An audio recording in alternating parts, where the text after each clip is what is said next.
Hello, everybody, and thank you for joining us today. We'll slowly get started here as people join us, but my name is Annie Wells, and I am the Communications Director at Transformers Foundation, as well as the author of Transformers' latest update to our 2021 report titled Cotton, a Case Study in Misinformation. And this previous original report was authored by Marzia Lanfranchi and Elizabeth Klein, who set the foundational work for this update. But that is what brings us here today to discuss data, context, and the future of cotton sourcing with our lovely panelists who will be joining us in a few moments. But just quickly, for those of you that don't know Transformers Foundation, we are the unified voice representing the denim industry and its ideas for positive change. And we represent the denim supply chain from farmers to chemical suppliers and denim mills and jeans factories and beyond. So today we will go into a discussion with our panelists and we'll have Q&A at the end. So please, for anyone that does have questions along the way, put them in the Q&A box and we will get to them either within the discussion or at the end when it's best suited. So to get started, before we dive into the discussion, we decided to hold today's session to go beyond what's in the report that we launched a couple weeks ago, to reimagine our approach to cotton sourcing. But just a quick summary of the report, because we want to give as much time for this discussion as possible. But at Transformers Foundation, we've committed to updating this report every 2 years to replace misinformation with the best available data and context on cotton. So this recent updated version holds data from 2020 and some 2021 data as well. We did include data on fertilizers, which was not previously covered in our original report, but the data on water and pesticides has not changed significantly since 2021. But what is new in the report is the added context to the data to help the fashion industry really understand how complex resource use decisions can be for farmers, and really urging readers to think about our approach to cotton sourcing in the sense of the support that we offer farmers. So on top of becoming these better supporters to farmers with new legislation on due diligence and extended producer responsibility coming our way, it's becoming super important for us to have full visibility of our supply chains, which requires us to rethink our traditional approach to cotton sourcing. So we come to the bigger picture here. At Transformers Foundation, we see it as crucial to rethink our sourcing models that render these farmers invisible so that we can address the varied impacts and the physical operating context that farmers are in. We believe that downstream actors must have a true interest in growers' success so that we can approach risk and reward fairly and ensure that a foundation of trust is possible, especially in the case of sharing data information. This trust is essential. And lastly, we really need to move away from directive approaches to sustainability and become supporters to the change makers that are doing the heavy lifting. And in this case, those are the farmers. But what does this role of a supporter actually look like today and in the future? And with that, I'd like to invite my panelists to turn on their screens. So joining us, we have Tameka Peoples of Seed to Shirt. Tameka is the founder of Seed to Shirt. Jesse Daystar on screen, who is the managing global director of the Sourcery. As the chief sustainable officer at Cotton Incorporated. We have Crispin Argento, who is the managing global director of the Sourcery, and Simon Ferrigno, who is a freelance researcher and writer. So thank you all for joining us today. I'm super excited to have you all here. And before we jump into the conversation, which I know we're all excited to have, I'd love if you can all share a 1-minute summary of what you and your company do. And maybe Crispin, we can start with you. Sure, thanks, Annie. And it's great to be on the panel with such esteemed colleagues. And one day I hope to be able to hire Jesse, but that's not this week. Anyhow, I'm Crispin Argento. I'm the managing director of Sourcery. We are a sourcing solution that's dedicated exclusively to connecting brands, manufacturers, merchants, and growers together to transform trade for good. Our belief is that the cotton industry is fundamentally broken. That starts with growers who are not recognized and rewarded, and obviously extends to brands who who need cotton and to source cotton, and we've created a model called direct to grower that enables the collaborative engagement through commercial channels to deliver more value to everybody, from grower to the retailer and of course to the consumer. Thanks, Crispin. And Jesse? Morning, everyone. Thanks for coming to the show today. Jesse Daystar with Cotton Incorporated, and we are located in Cary, North Carolina. We've been around for about 50 years, helping the cotton industry improve demand and profitability of cotton through research and promotion. So we are not-for-profit, and we offer our services to everywhere from doing research to solve grower issues to helping the supply chain use cotton more effectively through chemistry solutions and things such as tough cotton or waterproof cotton. And I direct the sustainability division, where we do research focused on how do we improve sustainability of cotton through things like life cycle assessment, or better understanding how cotton is biodegradable, and making sure the supply chain and folks in this call know all about that. So thanks a lot. Awesome. And Simon?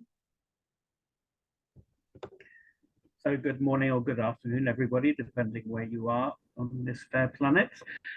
So my name is Simon Ferrigno. I do research and writing around sustainability and cotton. I've been working in the space for well over 20 years now. And yeah, I'm just generally interested in everything to do with how we improve cotton sourcing, how we make sure that the people who are currently out at the margins are brought back to the center where they belong. And I think that's one of the topics for today. So just, yeah, very excited to be on the panel today. Thanks, Simon. And last but not least, Tameka? Hey, good morning, everyone. Morning, afternoon, wherever you are today. I'm Tameka Peoples, founder of Seed to Shirt. We are an ethical production company that produces T-shirts and products for sustainability. We also offer services that connect growers with brands. So we offer boutique merchant services for cotton. And then we have this Model for Good program, where we really circulate the resources back to the growers whom we source from through our farmer enrichment program. So we're truly interested in how to improve the sourcing system for cotton for all growers. Thank you. And I'm sure, based on these descriptions, and everyone's as excited as I am to dive into this conversation. But to set the stage, I'd like to start with Crispin by asking what the primary methods of cotton sourcing for the fashion industry are today, and what do you see working well and what do you not see working well here? Sorry, Crispin, I think you're on mute. The primary methods of the cotton sourcing today are the status quo. Brands remit purchase orders, and in return for that purchase orders, they get T-shirts made of what they think is cotton, right? Most of the time, and of course it is cotton, but of course we know that, we don't know where that cotton is coming from. We don't know how it was grown. And in recent cases, because the cotton prices have been such in flux, we don't even know if that cotton product is in fact cotton, as it's blended often with polyester and viscose to mitigate the pricing pressures that exist in the value chain. What we've offered at Sourcery, and of course other organizations are doing similar things, is to build a platform and a set of methodologies and tools that enable more and more brands and manufacturers to source directly from farmers. We call our program Direct to Grower, which look at the commercial trade parameters and the limitations of the commercial system to deliver more value to growers by recognizing and rewarding them in a way that doesn't have too much of a commercial impact on the final good as it's sold off into consumers. There's a tremendous amount of waste that is in push-based commodity chain systems that can be identified and redirected toward farmers to actually incentivize them to adopt sustainable practices, quality practices, and deliver more value to cotton as a trade. Yeah. So really, the current model has no visibility over what we're getting. I would say that realistically, probably 5% of global cotton is sourced through direct to grower models, and it really needs to be 75% or more to actually move the needle. And we'll dive into some more in the direct to grower section in the next question, I'd say. And maybe Simon, if you have anything to add, maybe on our current sourcing models, any opinions on what's not working and what's working well? Yeah, well, like Crispin says, most cotton is still sourced anonymously, and I would say it's a legacy issue. It's also a plausible deniability issue for a lot of brands down the years. When the issues come up, be it Uzbekistan, be it more recently Xinjiang, it's very nice to be able to say, we don't know where our cotton comes from.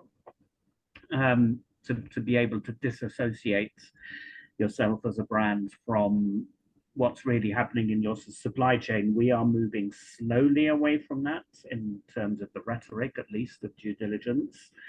So I think that there's a certain fear of knowing, because it's a bit scary to think about getting to know your supply chain. But there are existing models, including some big brands who do know where their cotton comes from.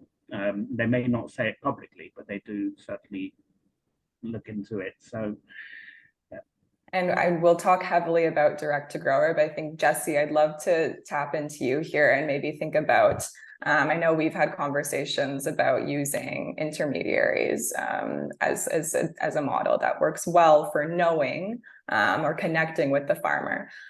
Would you be able to share more on this and how this model functions? Yeah, certainly. I think what was said was certainly an important couple points there. And I think there's a lot of different ways to get from where we are now to a future that looks more like what was just described from, say, Crispin.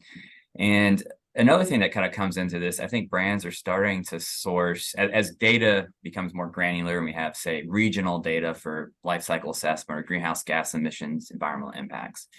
Brands are looking to sometimes source from low environmental impact areas. And while that might sound good at first shot, it really, those areas are often low environmental impact because they've kind of figured out what works in that area where they are now. But if everybody sources from that area, it's likely to become a lot less sustainable and increase impacts due to more intensive cultivation, or just there's a finite amount of resources in those areas. You can't source yourself to lower impacts.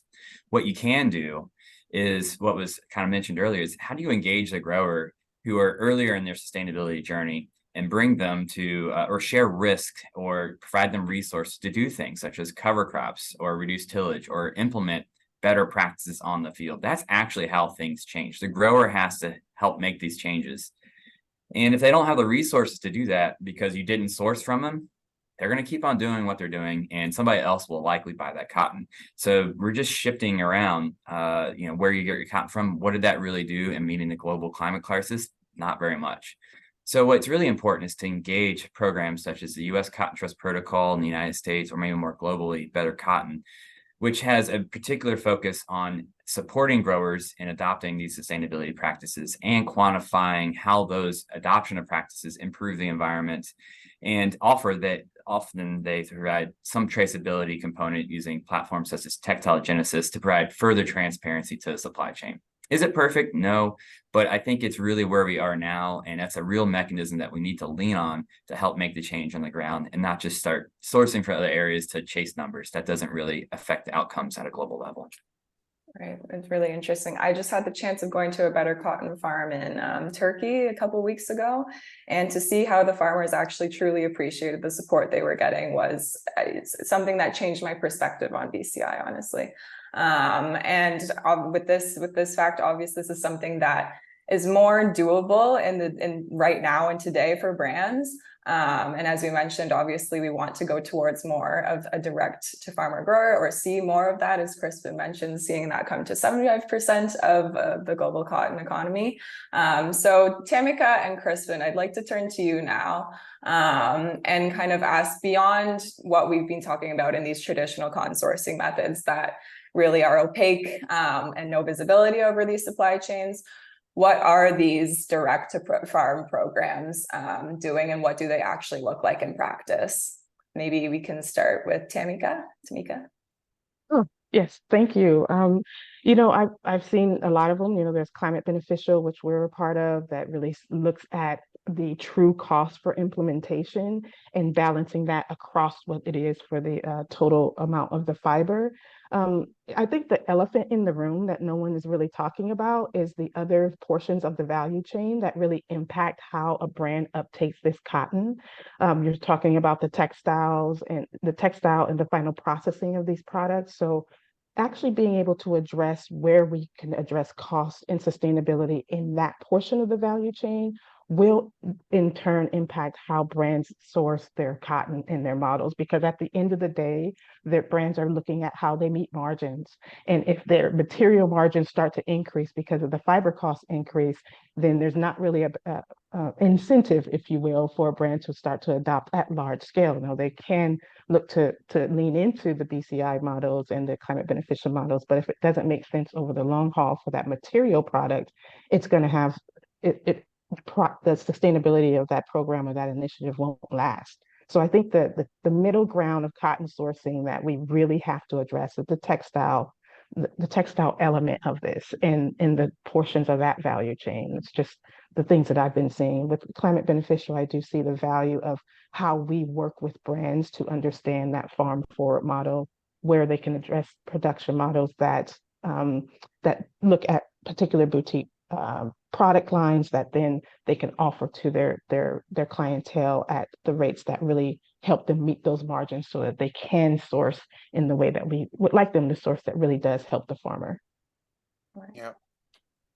And Crispin. Sure. Just to add to that, we have one of our kind of lines that we use at Sourcery is trust is a prerequisite for transparency and traceability. And that has become very clear to me in the last 6 years as we've been tinkering with these models of how to bring brands, not only brands, but manufacturers, merchants and growers together, because there's this assumption that when we came out with the whole direct to grower thing, that we were just kind of jumping a massive textile industry, as Tameka said, and not recognizing. But what we found is that when you do connect brands and growers together, well, growers are trying to get a higher price, brands are trying to get a lower price. And so who gets squeezed in the middle is the cut and sew facilities, the fabric mills, and the spinners. And they're the lifeblood of what actually starts with an agricultural chain and then turns that into a finished product that I'm wearing today, and everybody else on this call and probably who are seeing this video. So I think,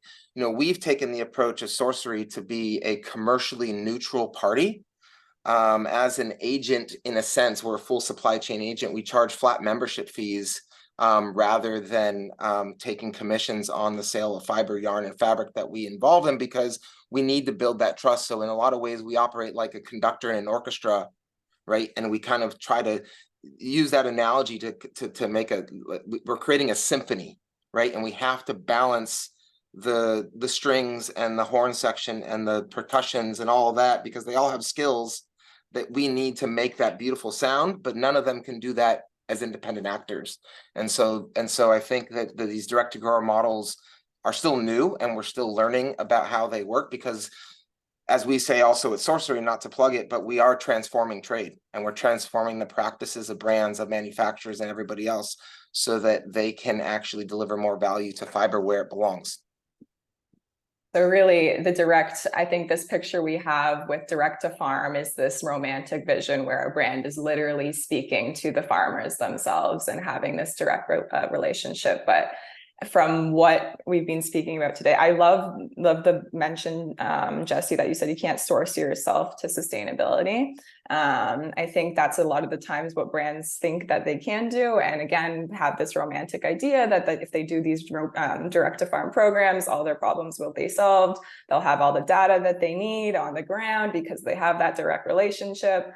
But in practice, this is not how a direct to grower concept actually functions. And maybe on that note, we can kind of get into the data as well. And we mentioned sustainability legislation in the beginning that is prompting us and brands to have more of that production data on hand.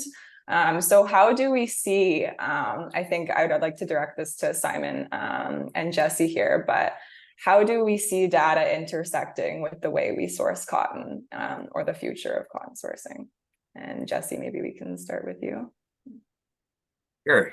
Yeah, certainly legislation, things such as PEF, and there's actually, there's a lot coming down the pipeline. And frankly, I think the world's they're trying to figure out what that looks like. And the world's trying to respond to that. So we're, I think, all kind of guessing, but what we can probably count on is that more transparency, more data, and better data are going to be required. So it's within all of our interest to dig in and I think provide better data and get ready for that.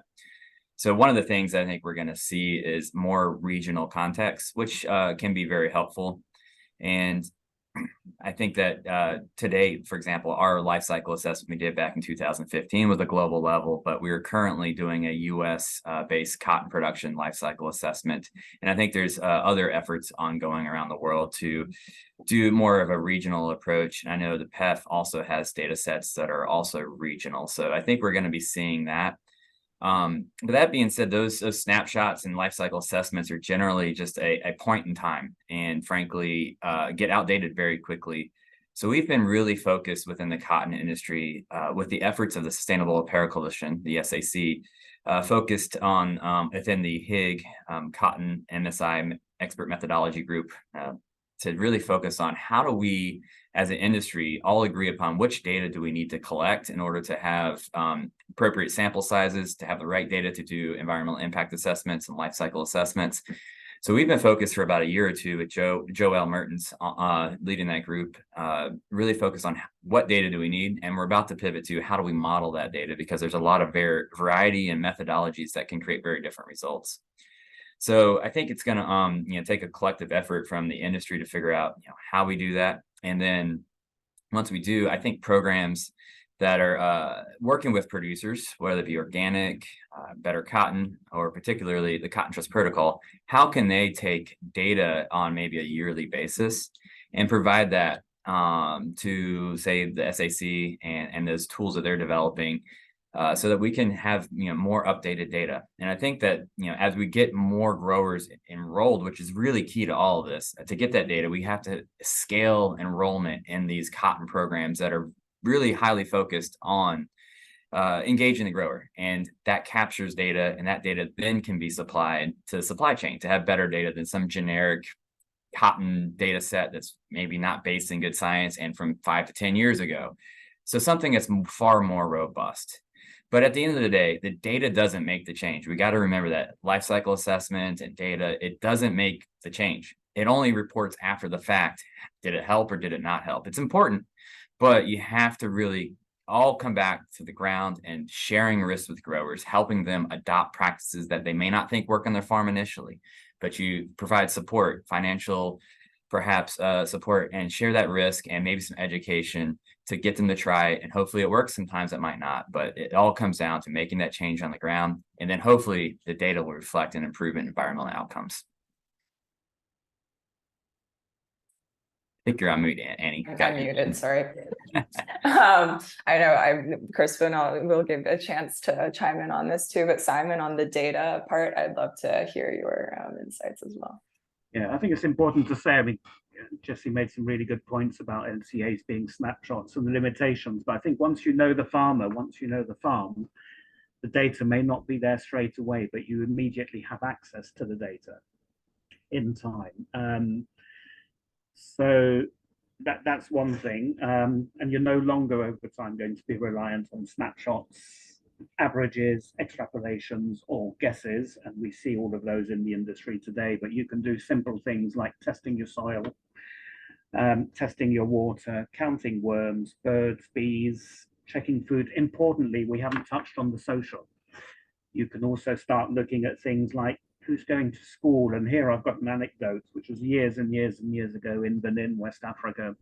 The first time I visited a particular group of farmers, and we talked about things like primary school. And they said, well, we can't afford to send all our children to primary school. And I went back a few years later, and suddenly kids were going to secondary school. And years later, it was, hey, do you know where they can go and study astrophysics? It's a change in aspiration that comes. So Jesse's correct that just the data does not make the change. What makes the change, though, is creating conditions where farmers can be more productive, competitive, earn more. Money makes a difference, money that circulates in the local economy. We've got to remember there's no sustainability if people can't sustain themselves. And that was a really, really important lesson for me. And I didn't mention which production system it was, because something else that I've learned down the years is it's not the production system makes the difference. Jesse talks about support. It's the quality of the support, the quality of the information. So again, it comes back to data.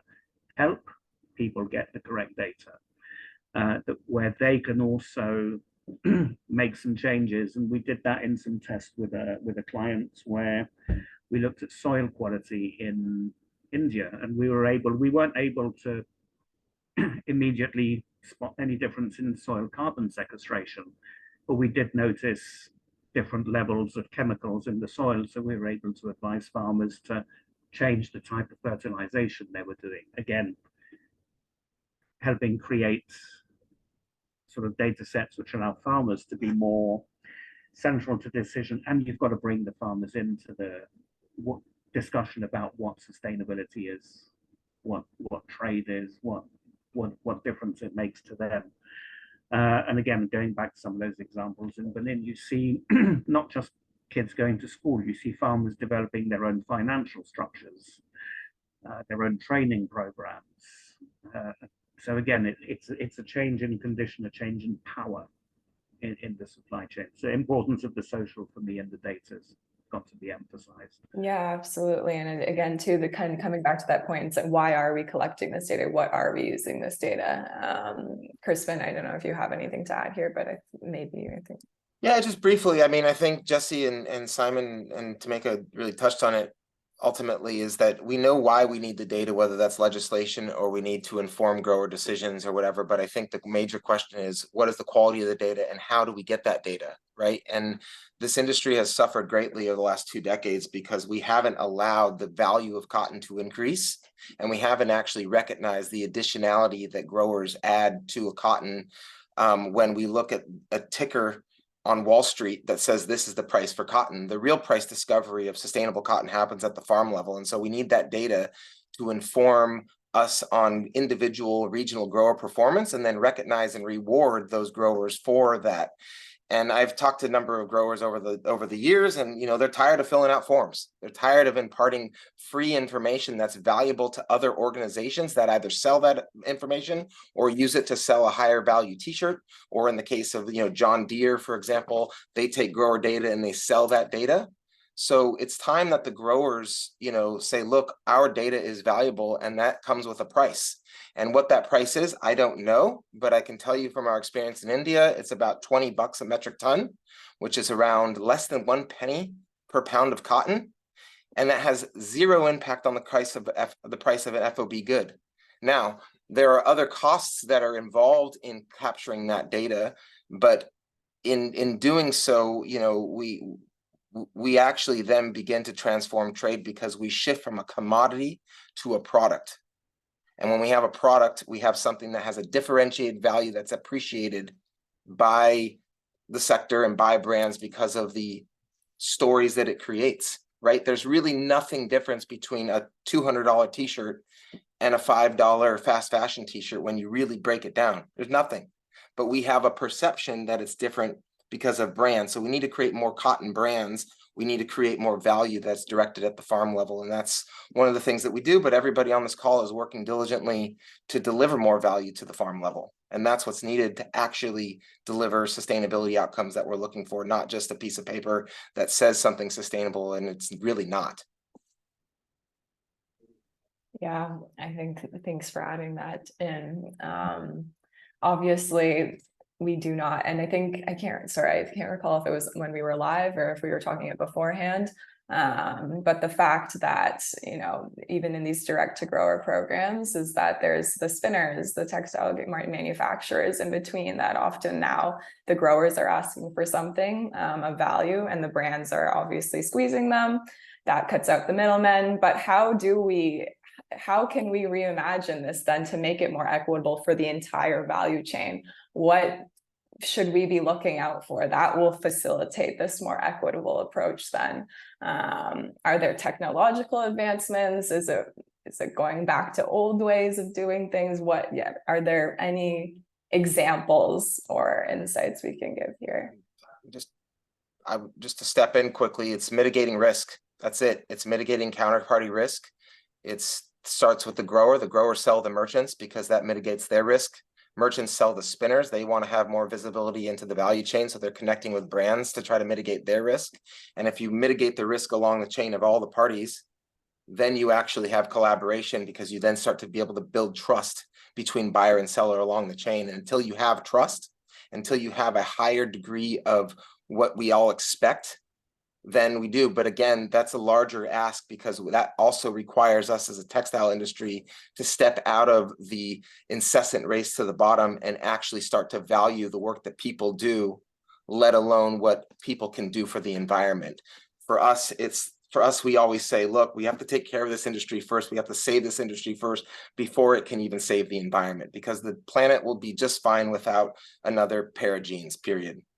Right? But will we? That's the question.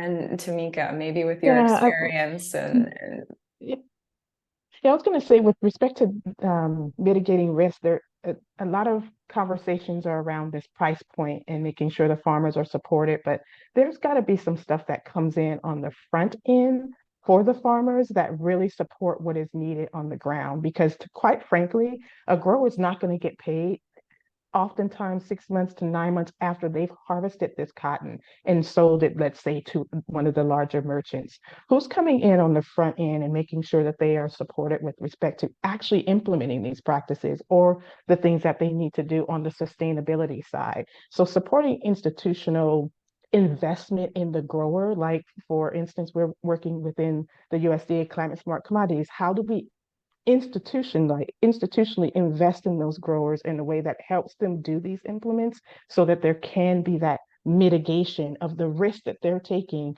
every harvest season, well before anyone even purchases that cotton from them. So I think it's really important for us to address how those programs are really truly wrapping around those growers. And it's going to take a multitude of different type of programs, and of course, merchants in the space who are looking at that more farm direct, like Sourcery and Climate Beneficial, because there's that entire value chain that is then supported with that direct to grower model. But unless you're not coming in on the front end with the mitigation of risk to that grower, it's very often not adopted, and these programs intentionally die on the vine because of it. If I could add to that, I think it's that was really spot on. And we at Cotton Incorporated and the U.S. Cotton Trust Protocol also wrote a climate smart proposal and received funding for that to create the Climate Smart Cotton Program. And it does a lot of what you just said, Tameka. And it really focuses on first getting growers some financial support to fill out all those surveys and data collection that frankly is time consuming. They're busy and they're having fewer and fewer people to do these types of things. And then it provides cotton growers $25 an acre to do cover crops, $5 an acre to do reduced tillage and nutrient management plan. And that's a start. Not to say it's enough. We might adjust that through time, but as a start to at least help them buy cover crop seed, because that could be hundreds of thousands of dollars just to put that on the field, and it may not work.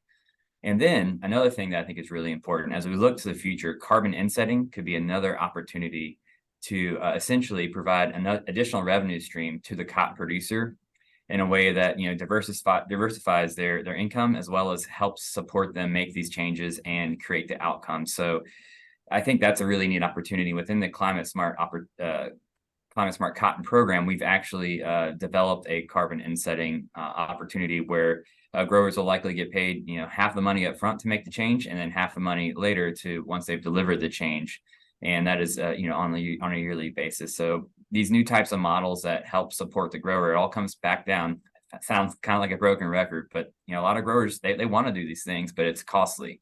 And they need support and shared risk and new methods and models to help them make that change. And I think once they've done cover crops and they've figured it out, they've learned it, they made the investments, a lot of times, not always, but many times, they're going to continue doing that because it makes financial sense, it makes agronomic sense, and it helps the environment. 100%. Yeah. 100%. 100%. I love that, Jesse. And in fact, some of the things that we are working on in our Climate Beneficial, as well as our USDA Climate Smart Commodities, is the same model, right? It's this idea that 90% of those costs we can cover up front. And for those historically underserved producers, we also want to adopt these models. Yeah. They're getting that cost benefit with a percentage of that upfront cost upfront as well. I mean, just programs like this, people, organizations like ourselves and others being involved in these initiatives to kind of change that dynamic. And I also want to speak a little bit here about the way that we trace that fiber through the system. We've talked a little bit about traceability, but the things like the blockchain that is coming online so that we can do that traceability, fiber trace and BEX 360, where we're looking at models to blockchain the information. I would encourage growers who are a part of these programs like Climate Beneficial as well as Cotton Trust Protocol to really invest in that model of owning the data at every step of the value chain and being able to work with gins and milling systems who are ready to do that as well. I know for our team, we're instituting the blockchain so that we can look at the insetting and also bringing back that value. So these models are really important. But I also think that, part of this understanding of the value chain and understanding different roles that actors play is that traceability is also an inherent risk for a lot of folks who derive their value from the chain. And we don't think of that. We still adhere to these colonial ideals of, well, the brand wants to know full traceability all the way down to the farm, but we don't recognize that this is an industry that our intellectual property is our relationships.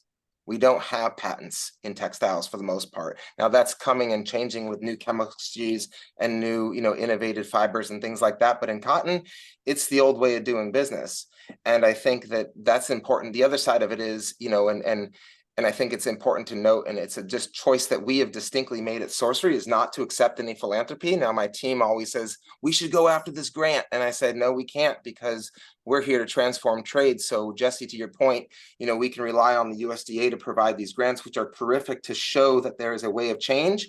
But until the industry values those growers and pays $25 an acre for cover cropping and $5 an acre and more for low till scenarios, it ain't going to scale. And that's why we're in this challenge. And maybe back to you, Annie. I mean, BCI has received a lot of criticism. I think BCI is a terrific program.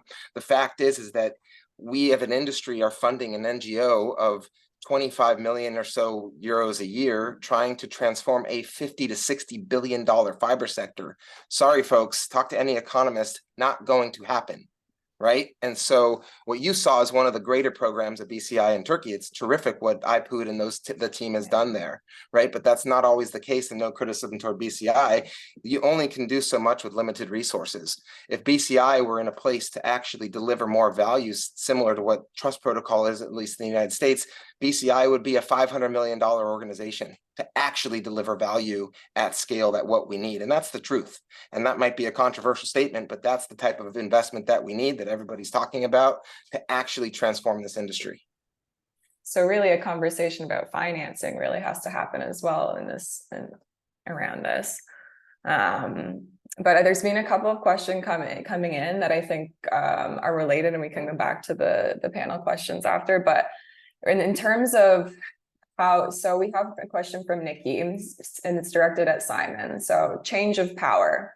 How can we nudge the brands and retailers to long-term commitments, enabling the farmers to adopt their approach, trusting their dedicated buyer? This is something that they require at Radis Cotton. Thank you, Nikki. Simon? Yeah, I think, well, there are brands who are beginning to look at this behind the scenes already, because they see that there's an opportunity to get that data advantage, to get the information because of the potential upcoming legislation. There's a big requirement to get the legislation right on the other end of that, which is the due diligence legislation that's coming in. So Jesse mentioned earlier that you don't want people to go for the low-hanging fruits. So when people are looking at their supply chains, identifying problems, the action that has to take place is mitigation. It's adaptation. It's not, oh dear, this is scary, let's get out. And that means, on the other side of that, some of the NGOs and the campaigners have to chill out a little and give people the space to do that, solving the problems, because it takes time, particularly if it's a nitty-gritty problem like child labor. That's your main problem. Child labor is very, very scary to deal with. It's very, very common in a lot of places. So so the brands need to be able to say, we've identified this, and this is what we're going to focus on solving. But you're going to need to give us time, because there's an awful lot to do, and to look at the scale of change, some of the agricultural practices in organic, to get a really good organic program going, to get yields that are productive, that allow people to make a living, to make some changes. It's 5 to 7 years. It's not a 3-year conversion period. 3-year conversion just means you've satisfied the standard, but that standard was defined in Bremen or New York, or it wasn't defined in Burkina Faso, or so you've got to really sit down with people and say, why is there this problem and how do we solve it? So you need that nudge of the legislation and the potential, if you don't get it right, of legal action. But first, you've got to just give people the space to identify problems, solve problems, because they're different. It's people talk a lot about regenerative, but all of these things are hyper local. There are no two similar things. And I think, Jesse mentioned some of the things. You take somewhere like Texas, you've got high plains, low plains, you've got places that have decent rainfall, places that have almost no rainfall. Anywhere you go, there is no single one-size-fits-all model or set of problems. There is no global cotton. And to identify those risks, we've talked a lot about traceability here. Yeah. There's one question I liked in particular from Liz. So Liz says, I love data, traceability, not so much, and love all that you are saying. I've worked in the industry for decades, but how much money is invested in traceability and data versus pharma capacity building? Traceability favors the brands who have the funds and take no risk. And this is an open question to everyone. So it touches on traceability and I was almost thinking earlier that traceability needs to work back from the other side. Nobody ever lets the farmer trace where their cotton goes, and that's been a problem for years. And it's been a complaint from the number of farmers I've sat with who've said, hey, the biggest thing we'd like to know is, where does our cotton end up? And that's particularly true outside the big production countries like the US, but possibly, Jesse, you can correct me if I'm wrong, might also be a problem there. So yeah, let's let the farmers know where their cotton goes and see what happens then, because then it becomes a conversation, not something that just, a bit like the standards. The standards satisfy the guilt of the consumer. So you've got to make it a conversation, not a one-way process, I think. And Liz, hi, by the way. And yeah, does anyone else have any comments on or knows how much money is invested in traceability and data versus farmer and capacity building? I don't know. I mean, sure, some of these startups in the technology space have raised millions of dollars. There's not a lot of visibility into those prices. Traceability we're not doing traceability for traceability's sake. We're doing traceability to identify where products are coming from. We want to know the dots on the map so we can know what's happening inside those dots, right? Factories or farms. And then, of course, we want to know the relationship between those dots as they move into the value chain, if you can follow that logic, right? And I think that, if we really look at the industry, and Simon has a great point, is that the truth is that the suppliers have been traceable for years. They all have relationships. They're just not sharing that information with the brands, like I said before, because of the risks. So if we create a system that shares in that reciprocal relationship a little bit, right? And Sourcery has built a system where you pay for traceability and you pay for data. Then you get access. We can show a full value chain, but how do you unlock that information, right? You unlock that information through relationships, and you reward those that provide that information and mitigate their risk. Okay, a lot of the conversation, and sorry, Tameka, if you want to add, go for it. Oh no, go ahead, Amy. I know you have to keep us on time. But I also wanted to touch, I think an interesting question from Marion is to make it even more complex. We've been talking about just reaching the farm level and like farmers, and a lot of the times also we don't understand what a farmer looks like or a farm worker looks like, and we kind of group them together. But to make it even more complex, how do we involve the seasonal workers in harvest season? How do we account for them in this conversation as well? Thanks, Marianne, for that. Simon? Yeah, and I think it goes back to the point about that conversation. I'm going to mention here something about 10 years ago with some colleagues, came from various universities and research institutes. We were trying this thing called Cotton Conversations, it was called, and it was, the idea was that we'd create this app before apps were even really a thing, where workers, farm workers, would be able to put words into this app. And from that, we would get a word map, which would give us an idea on how a particular shop floor, factory, or supply chain was feeling, as a way to feed back to the owners, the buyers, on whether there were problems or not. And I think we were just a little bit ahead of our time. We did a pilot in India. We know it's feasible.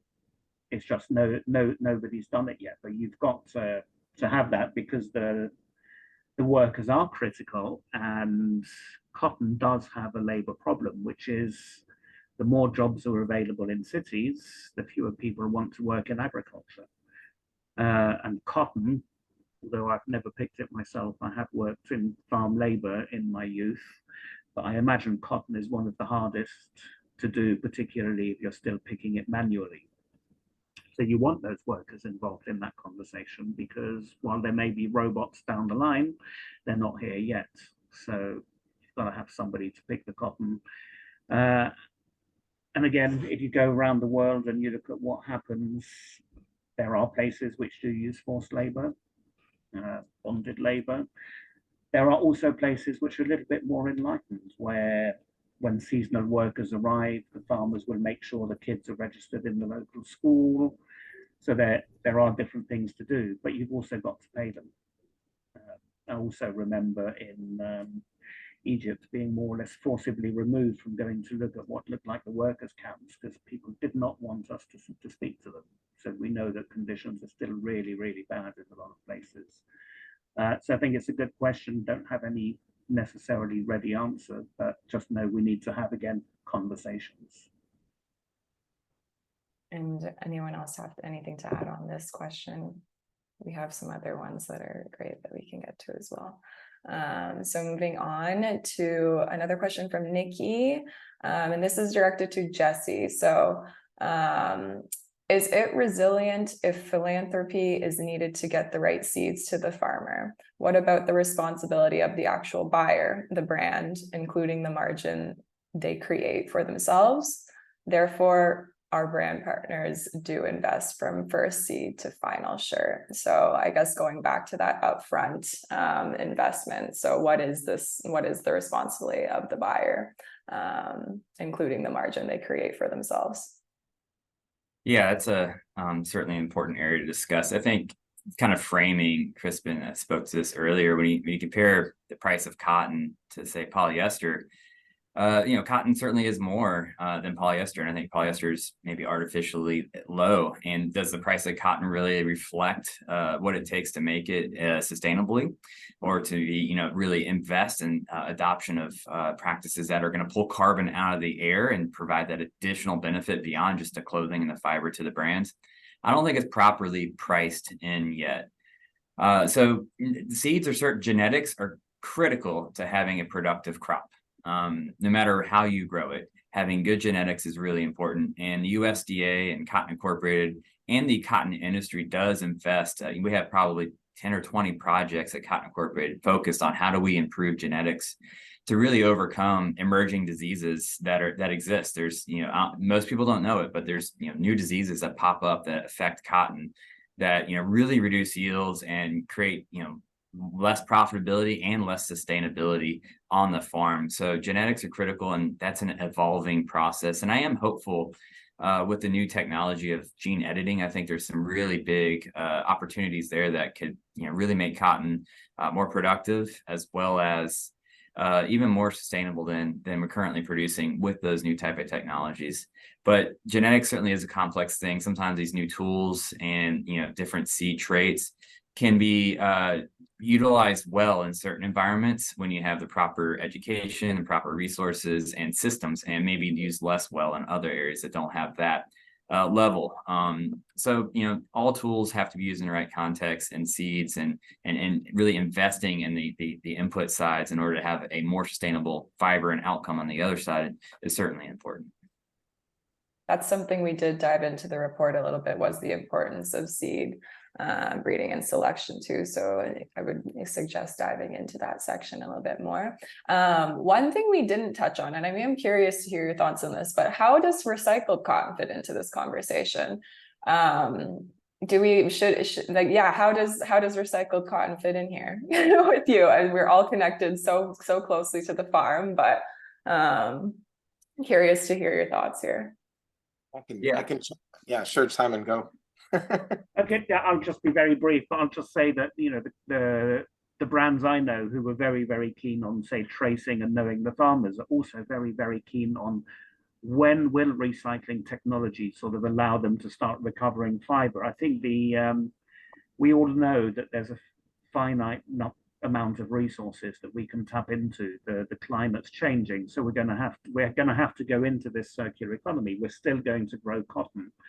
We may have touched the limits on how much cotton globally we can grow. We know that there's some disruption coming down the line in terms of where, because of climate change. So I think absolutely important. The last time I looked, I really looked in detail at where we are. I'd say we're probably still 4 or 5 years away from when it becomes very practical to sort of start to recover fiber. And we also need to look very, very closely at the design process. Yeah. That means, for example, if you're designing collections, then design the sustainability and right from day one. That's in terms of material selection. So yeah, that's my 2 P's on that. Can I chime in a little bit? And I won't promise it won't get too technical. Sounds but good. Let's just walk through the scenario, right? Of course, recycled cotton makes up 20 to 30% of the content of a recycled yarn, right? With the under GRS or whatever that is, you still need that virgin cotton to stabilize the yarn and to create the qualities that are demanded by the industry.